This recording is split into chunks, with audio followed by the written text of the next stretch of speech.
Hey, Daily Dosers, this is Pastor Larry here again. And today we're taking a look at the second chapter in 2 Timothy, the book that we looked at last weekend and we're kind of diving into during the week.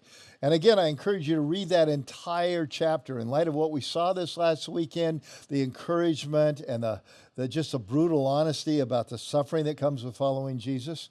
And in the midst of this second chapter, there's a really fun little section. It starts at verse 20 of chapter 2, and I like to describe it this way. Paul is telling Timothy, you get to choose your destiny. Did you know that? You get to actually choose your destiny to some degree. He says this, in a large house, there are articles not only of gold and silver, but also of wood and clay. And some of the things you have in the house, they are for special purposes. And some, they're just for common use.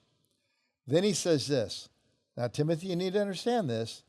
Those who cleanse themselves from the latter, which earlier he's talking about foolish arguments, discussions about theology and all that aren't centered on the core of the gospel. He says, those who cleanse themselves from the latter will be instruments for special purposes, made holy, useful to the master, prepared for any good work. We get to choose to be that person. Well, how do we do it? What's it take to be one who is not just common use, but special purpose in the kingdom? Here's what he says, verse 22. Flee the evil desires of youth and pursue. Instead of all the little trinkets of our youth where we just go, I got to chase this, I got to chase that, whatever the world has, whatever looks good. He says, no. You flee the evil desires. By the way, not all the desires of youth, but the evil desires of youth. And instead, you chase after this. Make these your life goals. Pursue righteousness. Pursue faith. Pursue love. Pursue peace.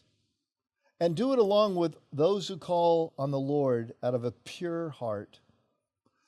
And don't have anything to do with foolish and stupid arguments, because you know they only produce quarrels. What's it take to be special in the kingdom? It takes pursuing special things.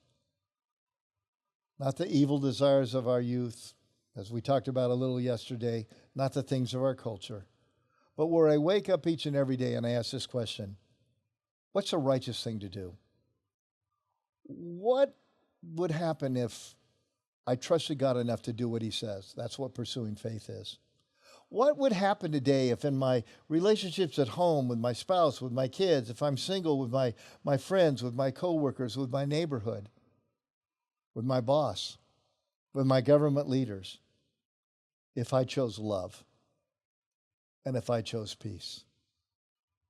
I'll tell you what happened if we woke up each day and asked that question and followed through on it.